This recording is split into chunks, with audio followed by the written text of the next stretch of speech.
అందరికీ నమస్కారం. ఈరోజు మనం ఇండియా రష్యా సంబంధాల గురించి మాట్లాడుకోబోతున్నాం. ముఖ్యంగా డిసెంబర్ 2025లో జరిగిన ఆ కీలకమైన సమావేశం వెనుక ఉన్న అసలు కథేంటో చూద్దాం. ఓకే, ముందుగా ఈ మాట చూడండి. మన ప్రధానమంత్రి ఏమన్నారంటే, మన భాగస్వామ్యం ధృవతార లాంటిది అని. అసలు ఈ ఒక్క మాటలోనే మొత్తం సమావేశం యొక్క సారాంశం ఇమిడి ఉంది కదా. సరే, మరి ఇంత పెద్ద సమావేశం ఢిల్లీలో జరిగింది. అసలు పుతిన్, మోదీల మధ్య ఈ మీటింగ్ జరగడానికి దారితీసిన పరిస్థితులేంటి?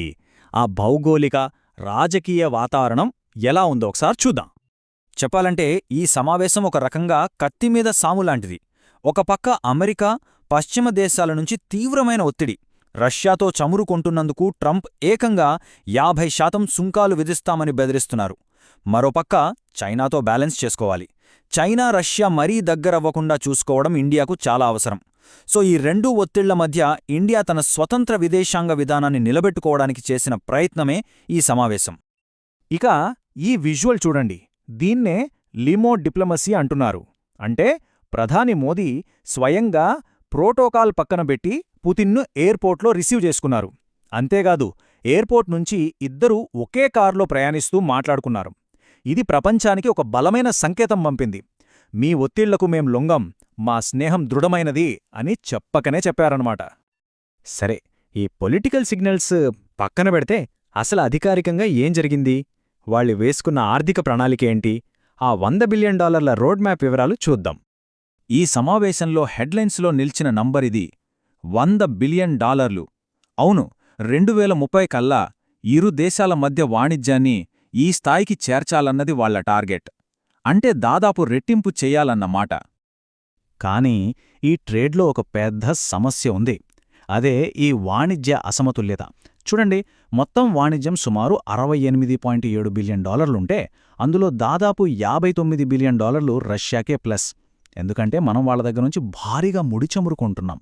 సో డబ్బు ఎక్కువగా ఇండియా నుంచి రష్యాకే వెళ్తోంది. మరి ఈ గ్యాప్ని ఎలా పూడ్చాలి? ఇక్కడే ఇండియా ఒక తెలివైన ప్లాన్ వేసింది.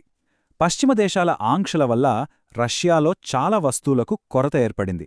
ముఖ్యంగా ఫార్మా, మెడికల్ పరికరాలు, ఆటోమొబైల్ విడిభాగాలు. ఈ ఖాళీని మనం వాడుకోవాలి. మన ఫార్మా కంపెనీలు, మన ఆటో కంపెనీలు రష్యాకు ఎగుమతులు పెంచాలి. అంతేకాకుండా బంగాళదుంపలు, పాల ఉత్పత్తుల లాంటి వ్యవసాయ వస్తువుల ఎగుమతికున్న అడ్డంకులను కూడా తొలగించుకోవాలని చూస్తున్నారు. దీనికి తోడు యురేషియన్ ఎకనామిక్ యూనియన్తో ఒక ఫ్రీ ట్రేడ్ అగ్రిమెంట్ కూడా ఫాస్ట్ ట్రాక్ చేస్తున్నారు. ఇక ఈ వాణిజ్యం సాఫీగా జరగాలంటే కొత్త దారులు కావాలి. ఇక్కడే చెన్నై వ్లాడివోస్టాక్ కారిడార్ తెరపైకొచ్చింది. చూడండి, పాత సూయజ్ మార్గంలో అయితే 40 రోజులు పట్టేది. అదే ఈ కొత్త రూట్లో అయితే కేవలం 24 రోజులే. టైం ఆదావడమే కాదు, యూరోపియన్ జలాల్లోకి వెళ్లాల్సిన పనిలేదు కాబట్టి ఆంక్షణ రిస్క్ కూడా ఉండదు. సరే, ఇదంతా బానే ఉంది. కానీ అస్సలు ప్రశ్నేంటంటే, అమెరికా, యూరప్ దేశాలు ఇన్ని ఆంక్షలు పెడితే ఈ వాణిజ్యం, ఈ షిప్పింగ్ అంతా ఎలా సాధ్యం? వాళ్ల కన్ను గప్పి ఇదంతా ఎలా చేస్తున్నారు? దానికే వాళ్లు ఒక పకడ్బందీ వ్యవస్థను నిర్మించుకున్నారు. దీన్ని మనం పాశ్చాత్యేతర ఆర్థిక వ్యవస్థ అనొచ్చు. అంటే అమెరికా డాలర్తో, వాళ్ల బ్యాంకింగ్ సిస్టంతో సంబంధం లేకుండా నడిచే ఒక సమాంతర వ్యవస్థ అనమాట. ఆ వ్యవస్థ ఎలా పనిచేస్తుందంటే 3 ముఖ్యమైన అడుగులున్నాయి. ఒకటి, మన రూపే కార్డును రష్యా మీర్ కార్డును లింక్ చేయడం. దీనివల్ల డాలర్లతో పనిలేకుండా ఇరు దేశాల్లో లావాదేవీలు చేసుకోవచ్చు. 2, మొత్తం వాణిజ్యాన్ని రూపాయలు, రూబల్స్లోనే సెటిల్ చేసుకోవడం. 3, షిప్పింగ్కు ఇన్సూరెన్స్. సాధారణంగా ఇది లండన్ మార్కెట్ కంట్రోల్లో ఉంటుంది. దాన్ని బైపాస్ చేయడానికి రష్యన్ ఇన్సూరెన్స్ కంపెనీలనే ఆమోదించారు. సో మొత్తం ఒక క్లోజ్డ్ సర్క్యూట్ లాంటిదన్నమాట. బయటివాళ్లు ఇందులో జోక్యం చేసుకోలేరు. డబ్బు సంగతి సరే, మరి ఆయిల్ ఎలా వస్తుంది? దానికోసమే ఈ షాడో ఫ్లీట్ ఉంది. అంటే ఇవి అధికారికంగా ఎవరి పేరుమీద ఉండవు. పనామా, గాబన్ లాంటి దేశాల జెండాలు వాడుతూ షెల్ కంపెనీల పేరుమీద నడిచే వందలాది ట్యాంకర్లు ఇవి. ఇవి G7 దేశాలు పెట్టిన ధరల పరిమితిని గానీ, ఇతర ఆంక్షలను గానీ పట్టించుకోవు. పుతిన్ చెప్పిన నిరంతరాయ ఇంధన సరఫరా వెనక ఉన్న అసలు రహస్యం ఇదే. ఓకే, ఆర్థికంగా, లాజిస్టిక్గా అంతా సెట్ చేసుకున్నారు. మరి వీటన్నింటి వెనుక ఉన్న అసలు వ్యూహాత్మక లక్ష్యమేంటి? దీర్ఘకాలంలో ఇండియాకు దీనివల్ల కలిగే అసలు ప్రయోజనమేంటి? అది పూర్తిగా రక్షణ రంగానికి సంబంధించింది. ఇక్కడ చూడండి, భారత నావికాదళానికి రష్యా ఆర్క్టిక్ పోర్టులను వాడుకునేందుకు రీలోస్ ఒప్పందం ఓకే అయింది. లేటెస్ట్ S-57 ఫైటర్ జెట్ టెక్నాలజీని పూర్తిగా బదిలీ చేస్తామని రష్యా ఆఫర్ చేసింది. మన S-400 ఎయిర్ డిఫెన్స్ సిస్టమ్ డెలివరీలు వేగవంతమయ్యాయి. అన్నిటికన్నా ముఖ్యంగా మన దగ్గరున్న వేలాది రష్యన్ ఆయుధాలకు విడిభాగాలు ఇక్కడే మన దేశంలోనే తయారు చేసుకునేందుకు ఒప్పందం కుదిరింది. అంటే ఇక మనం కేవలం ఆయుధాలు కొనే దేశంగా కాకుండా కలిసి తయారు చేసే భాగస్వామిగా మారుతున్నాం. ఇదే సైనిక స్వావలంబన అంటే. సో మొత్తం మీద మనం అర్థం చేసుకోవాల్సింది ఏంటంటే, ఈ సమావేశం కేవలం ఇండియా-రష్యా సంబంధాల గురించి మాత్రమే కాదు. ఇది వ్యూహాత్మక స్వాతంత్ర్యం అనే భారతదేశ దీర్ఘకాల విదేశాంగ విధానానికి ఒక నిలువుటద్దం.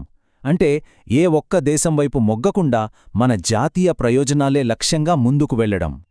ఇక ఇంత పెద్ద ఈవెంట్ జరిగినప్పుడు సోషల్ మీడియాలో రకరకాల పుకార్లొస్తుంటాయి కదా, అందులో వైరల్ అయిన 2 విషయాల గురించి కూడా స్పష్టత ఇద్దాం. ఏది నిజం, ఏది కల్పన? మొదటిది, ఇండియా కొత్త సబ్మరీన్ డీల్ కుదుర్చుకుందా? లేదు, ఇది అబద్ధం. 2019లో జరిగిన ఒక పాత లీజ్ ఒప్పందాన్ని కొత్త డీల్ అని ప్రచారం చేశారు. రెండోది, ఢిల్లీకి వచ్చింది అసలు పుతిన్ కాదని, ఆయన డూప్లికేట్ అని. ఇది ఎప్పట్నుంచో ఉన్న ఒక కుట్ర సిద్ధాంతం. దీనికి ఎలాంటి ఆధారాలు లేవు. సో ఈ 2 వార్తలు నిజం కాదని అధికారికంగా తేలిపోయింది. అన్నీ చూశాం కదా. ఇప్పుడు మన ముందున్న అస్సలైన ప్రశ్న ఒక్కటే. ప్రపంచంలో పొత్తులు వేగంగా మారుతున్న ఈ తరుణంలో ఈ ధృవతారాల్లాంటి భాగస్వామ్యం పశ్చిమ దేశాలతో మన సంబంధాలు దెబ్బతినకుండా భారతదేశ భవిష్యత్తుకు దారి చూపగలదా? దీని గురించి ఆలోచించాల్సిందే.